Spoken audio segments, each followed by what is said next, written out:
As usual, we can take English questions first. We've got a packed room, so we may not be able to get to everyone. I'll get to as many as we can. First of all, congratulations. I don't know if you have to congratulate more because of your win or for the $300 million that your parents you are making with Uniqlo until you're 47 years old. So I hope I meet you. Okay, it's good you know my contract. Or you have no clue and you're just saying something. So no, but yeah, I'm very happy on both ends. Absolutely, I'm happy to be back at Wimbledon. I was really able to enjoy the match out there because you know, I got off a good start, and when you get off a good start in set 1 and 2, you're able to just enjoy the moment more than when you're struggling early on, you know, especially at the tournament. Like I explained yesterday, there's always pressure and nerves when you go into a first round. And also I was excited to wear Uniqlo today. I must tell you, it's been a long time coming, and I felt very good out there, and it's also crucial to play well, so it was helpful. You've been saying for quite a long time that you wanted to play until your kids could remember seeing you play. We've seen the twin girls and also the twin boys in the box today. Could you say that is definitely mission accomplished? Do you have the feeling that the boys do know what their dad is doing out there? I mean, they know I play a lot of tennis, but I'm not sure if they know that. I don't know. They won't know what my ranking would be. They wouldn't know what I'm actually maybe trying to do really here. They know that there is a trophy involved at some point if I do play well, because they get most excited about the trophies. So I think probably it would be helpful to a few more years for the boys to really remember. The girls, they will always remember at this point, of course, but I'm not sure about the boys. So it was nice to see them there today, you know, walking out and walking off and seeing them there. It means the world to me, and also to my wife. So yeah, it's definitely a special day today in my life again. Yes, sir. Roger, yesterday you spoke about the importance of the first 6 games of a match, helping you kind of get settled. How did you feel about your first 6 games today? Yeah, it was good. I was nervous in the warm-up, you know, in the 5-minute hitting. And then when the match started, I really felt like nerves settled. I returned well quickly, felt my legs were moving. And that's then what gave me, you know, the confidence quickly to see, like, okay, I think I know very quickly within 2 to 4 games what I need to do to cause problems for Lajovic. I also watched some of the match I played against him last year, and my legs were really not moving, and also Severin and Ivan gave me good advice, and I think that all settled my nerves again. So yeah, it actually took me faster than 6 games to figure everything out, and court played great, so it's wonderful. It's wonderful to be back here. Two over here, thank you. Hi, Hey. how you doing? I wanted to ask you about your Nike hat, the Roger Federer hat. I hear they still have that, so you can't use it right now, but that'll end at some point. What's going to happen with it?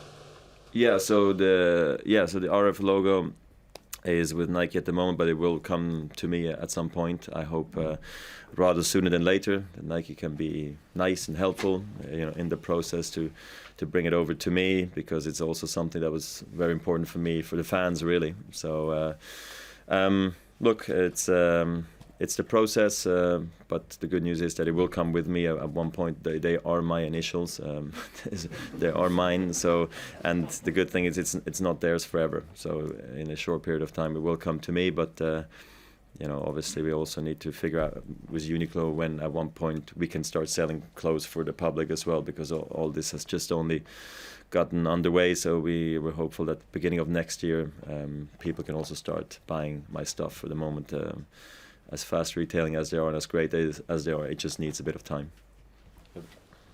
So overnight, Tennis Australia announced that the World Team Cup is supposed to be happening in about 18 months' time. We know that the Davis Cup is also supposed to be potentially becoming a November event. I think Chris Kermode said that would be insanity to have 2 of them so close. I just wondered what you think about this sort of team event mania. Yeah, it's very new news. I've only just gotten all the details just now before the press, so I don't look totally silly walking in here not knowing the facts at all. Because honestly, I was a bit out of it the last few months. I wasn't really totally involved in anything. I think what tennis needs to do and look at is probably something that works also against other sports, not just the internal battles that we always face with politics on the inside of our sport, and maybe think more what's good for our sport to rival big events. World Cup is going on right now in soccer for a month, and it just basically takes over. Not here, but because Wimbledon has established himself as such a amazing tournament. So I think that's what needs to be the goal. In Australia, I'm sure it will be very successful. What the ATP and Tennis Australia are trying to do. The question is now, like you said, what is going to happen with the Davis Cup and the ITF? How are they going to react to all of this? I'm not sure. In a perfect world, obviously you want to coexist and everybody be successful, but maybe this is going to lead to something extraordinary in the future. I don't know exactly what, maybe not in 5 years, but maybe in 20 years, but there's always a process to everything. So that's how I feel right now. I'm also intrigued to find out how good all these events are going to be and what Davis Cup's going to do now. Still have a question? Yeah. Oh, yeah. So Andy Murray obviously had to withdraw yesterday. What would be your advice to him about sort of scheduling, being able to prolong his career as long as possible? I'm not going to tell him what to play and what not to play. I think most important is that if he does return, he's fully fit. Because then anything's possible, especially for a former top guy. You have it. You don't forget how to play tennis. It's like riding a bike or brushing your teeth. It's not like you're going to all of a sudden rock up and forget about it all. So I think the body just needs to be there. And right now it seems that's not the case. Then of course you can wonder, why did he play Queens and Eastbourne? But only he and his team know. That's the only advice I would give, and I've realized that if you do come back too soon, it's always a problem because I feel like it lingers more. So I'm hopeful that he's going to feel better and better as time goes by, and if that means he comes back in a month, that's great. If he comes back in a year, well, so be it. But I'm hopeful to see a fully fit Andy Murray again. That's what I care about really as a fellow rival, friend, guy around who's been there before. So that's what I'm hopeful. Records recently, but one of yours is going to be broken at this tournament, and Lopez is going to get the record for most consecutive slams played. I was wondering what you think about that, if you talk to him about it, and if I could just sneak in too, could you also just address your shoes, if you have a contract for the shoes, or if you're just wearing them? So I haven't spoken to Feliciano about it, but I'm happy for him. I had a good run. I don't know. It wasn't like my number one concern, but it's nice. It's nice that more and more players are able to keep themselves in shape, and especially I think as Feliciano and me, we go way back to the Junior European Championships under 16 here in Hatfield. All the way to today, that we can talk about breaking each other's records, let's say, or him breaking mine is a great thing, and it's a testament for both of us to keep yourself in shape and loving the sport. And I hope that many more players can achieve such a thing. Obviously, also the slams have grown in stature, over the last years now. And everybody now wants to play everywhere at all slams. Not like when I came on tour, people would skip Wimbledon because grass wasn't their thing, or vice versa with the clay and so forth.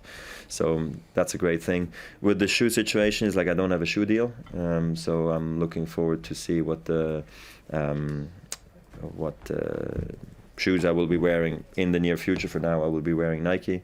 They have shown interest to have a shoe deal with me as well, so ties are not broken there. I have deep roots with Nike. I've had a great relationship over the last 20 years. So, but everything's open, and it's very exciting. Also, again, to see what's out there and who wants to do something with me. I'm sorry, that's run out of time for English questions. If we can move, please, to the questions for the Swiss press. Thank you. You're welcome. Thank you.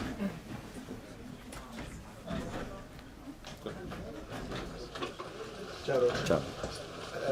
Also das Unico, kannst du uns erklären, wann ist das zustande gekommen und wie fühlst du, also wie ist es schwierig für dich, Nike zu verlassen und wieso der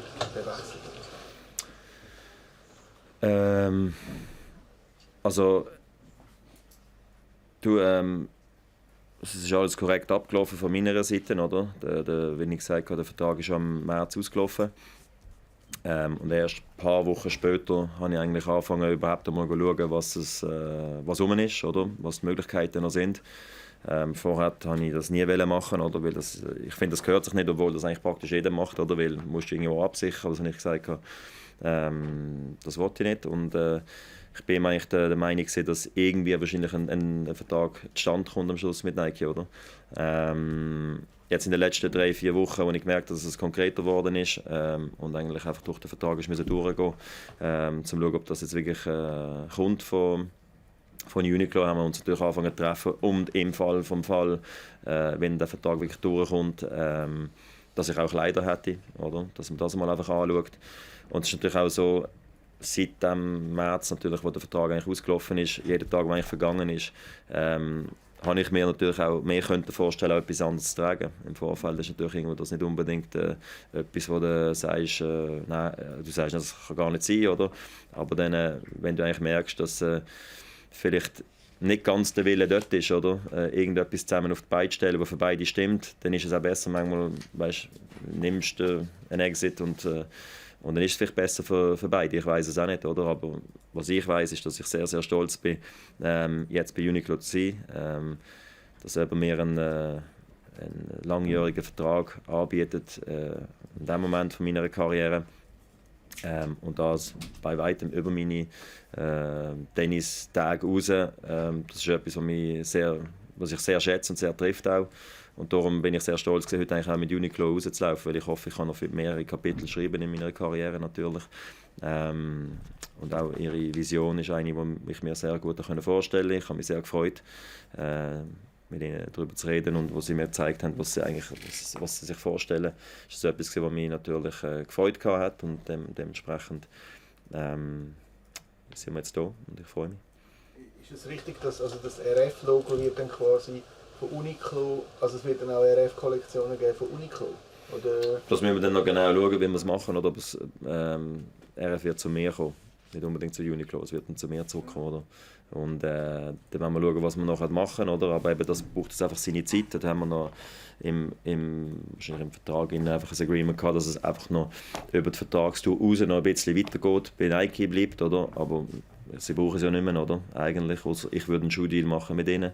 Dann müssen wir schauen, wie man das kombinieren kann oder nicht, weil am Schluss finde ich, soll ja nicht der Fan davon profitieren eigentlich, oder? Vom RF-Logo, weil das ist eigentlich etwas, was sehr persönlich ist für mich, oder? Und dementsprechend das, was mal vielleicht umgegangen ist, dass das ihnen gehört und dass nie irgendwo sonst wo wird, das stimmt nicht, oder? Also von dem her würde ich dann auch ein bisschen darauf hoffen, dass Nike nett wird sein und sagen, weißt du was, kannst du dann früher noch haben, als was eigentlich im Vertrag abgemacht war. Un petit peu comment tu t'es senti sur ce match d'ouverture et si j'ai bien compris, si tu peux insérer, comme quoi le fait que tu es sur Uniqlo, il semblerait que ça t'a redonné une motivation, enfin tu étais heureux d'avoir un petit changement dans cette routine avec des nouveaux... Oui, alors je me suis très bien senti pour ce premier tour, vraiment dès le début, un peu crispé encore au warm-up des 5 minutes, mais après j'ai vite trouvé le rythme, alors c'était vraiment un plaisir après de jouer sur ce terrain. En plus, il a fait grand beau. J'ai reçu vraiment une ovation, encore une fois, magnifique. Alors, forcément, ça inspire. Après, comme j'ai expliqué avant, de jouer avec Uniqlo, c'est vrai, c'est un changement. Et je suis aussi convaincu que ça m'a inspiré et motivé aussi, parce que ça fait maintenant plus que 3-4 mois maintenant que je joue sans contrat. Et c'était en tout cas un peu une phase un tout petit peu bizarre, c'est normal. Alors, depuis quelques jours maintenant, j'ai un nouveau contrat. Alors, ça donne aussi un boost et de l'énergie. De voir quelqu'un qui est tellement derrière toi, ça fait du bien. Alors, je suis content que j'ai pu faire un bon match sous ces circonstances-là. Félicitations. Merci. Hier, tu parlais, Roger, de la différence entre le cours entre Halle, Stuttgart et ici. Comment tu as trouvé au niveau de rebounds, au niveau de vitesse de balle, surtout comme tu parlais hier de la chaleur qu'il fait ici. Comment tu as senti ça? Tu as remarqué déjà cette grande différence? Alors je pense que la surface joue quand même assez rapide. Je pense que c'est assez difficile à breaker un grand serveur. Alors ça c'est une bonne chose pour moi parce que moi aussi souvent je ne permets pas beaucoup de break à mon adversaire. Voilà. C'est assez dur parce qu'il a fait tellement beau la dernière semaine ou même plus. Je ne sais pas comment il a fait ici en mai, mais je crois aussi qu'il a fait pas mal. Et pour ça, en fait, tout d'un coup, tu peux plus utiliser des kicks que de nouveau des slices. C'est tout bizarre, en fait, mais c'est possible depuis plusieurs années maintenant, même presque 15 années déjà ici à Wimbledon, que le kick, ça marche aussi, pas que le slice comme à l'époque. Le slice, c'est toujours mieux sur le service, sur des surfaces, ou sur le gazon mou, si tu veux. Alors, Stuttgart et Halle, ça fonctionne mieux. Et ici, tu repars peut-être plus dans des zones... kick presque un peu lent quelquefois parce que tu essayes que l'autre voit pas que tu as servi lentement et il rate d'attaquer, la balle elle remonte, il frappe pas bien la balle et après tu peux lui faire mal. Alors c'est un peu un changement et c'est pour ça que je suis vraiment satisfait que j'ai vite construit les schémas de jeu qu'il fallait faire. Voilà, j'ai aussi bien bougé, voilà, j'étais bien, le corps il est là, je suis frais. Et, comme ça, de débuter un tournoi, c'est forcément vraiment important pour moi pour la suite. Je m'adresse à l'amateur de football et à l'ancien footballeur que tu es. Oui, allez. Et oui. L'expert de dingue. Ouais. Ah, tu es quand même facile. Non. Évidemment, comment tu vas regarder le match demain? Qu'est-ce que tu prépares? Et puis, quel est ton regard sur ce parti et sur l'évolution de l'équipe de Suisse? Est-ce qu'elle est mûre maintenant pour passer ce huitième de finale? Ça fait des années qu'on attend. Alors... Demain, je voulais m'entraîner l'après-midi. Je parle avec CV Ivan. Voilà, peut-être on peut faire un peu l'après-midi, comme ça on fait peut-être une matinée tranquille et tout ça. Et tout d'un coup, on a vu, non, c'est pas possible parce qu'à 3h, il y a le match. 6h pour s'entraîner, peut-être c'est un peu trop tard. Voilà, alors pour finir, on va quand même jouer maintenant à 1h30 jusqu'à 2h30. Comme ça, je peux bien être à la maison pour voir ce match avec l'équipe à 3h. Voilà, alors ça commence par ça. Après, je pense qu'on a vraiment avec l'équipe nationale, une équipe de vainqueurs. Je pense que je sens quand même ça de loin maintenant. Après, je connais pas trop les joueurs, sauf tous les anciens joueurs du FC Bâle. Mais je pense que vraiment, quelque chose est possible. C'est pas maintenant une méga phrase, mais c'était pas toujours le cas dans le passé où tu pensais, oui, peut-être on a atteint le maximum déjà pour arriver les huitièmes. Je pense que beaucoup plus est possible avec cette équipe, mais et j'ai toujours espéré qu'on arrivait à ce stage de la compétition, parce qu'une fois au knockout, on part un peu dans le tennis. Il n'y a plus d'égalité, voilà. Et soit tu gagnes, soit tu perds. Pour moi, c'est tous les jours comme ça. Et moi, j'aime bien cette situation-là, surtout en foot, où tout est possible, surtout aussi contre les meilleures équipes. Et je pense que la Suède, c'est pas du tout facile. Je pense que les joueurs, ils sont forcément au courant de ça. Et il faut encore mettre une couche dessus pour vraiment jouer encore meilleur ce qu'ils ont déjà fait. Mais je pense que c'est possible avec cette équipe. Et moi, je suis forcément à fond. Voilà. Last question, please, sir. Noch eine Frage zu Nico. Wie gut kennst du die Marke oder wie gut hast du die gekannt vorher? Und sie machen ja auch vor allem Kleider, oder? Sieht man dich dann auch quasi als Werbefigur für Kleider, so Hemd? Ja, also mein Uniqlo ist ja eigentlich mehr eine Fashion-Brand als eigentlich eine Sport-Brand, oder? In dem Stil. Klar kenne ich sie natürlich vom Novak her noch, auch von den Wheelchair-Tennisspielern, oder? Wo sie auch Sponsor, den man immer wieder sieht, natürlich an den Turnieren von mir in der zweiten Woche.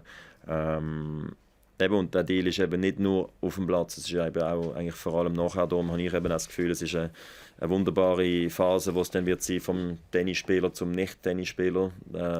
Und das ist eigentlich auch für sie wichtig. Für sie ist es eigentlich nicht unbedingt großartig wichtig, wie viel Erfolg ich werde haben. Desto mehr, desto besser, ist immer so, ist klar, ist schöner für alle. Kannst natürlich auch bessere Geschichten noch erzählen, aber eigentlich sind sie vor allem auch daran interessiert, eigentlich, was nebst dem Tennis passiert, und auf das freue ich mich. Jetzt, wir sind erst gerade angefangen, zusammen miteinander anfangen zu diskutieren, über was alles möglich wäre natürlich. Nachher, also ich habe die Firma natürlich schon kennt in der Schweiz, in Zürich haben wir noch keinen Shop, also ich hoffe von dem natürlich, dass das alles auch noch wird kommen in Zukunft, und ich werde sicher bei vielen Shop-Eröffnungen auch dabei sein.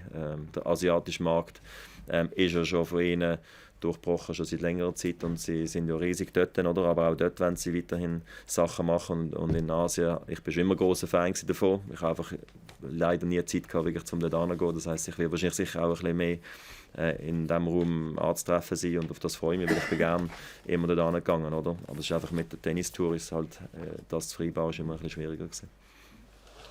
Thank you very much. Danke. Macht's gut.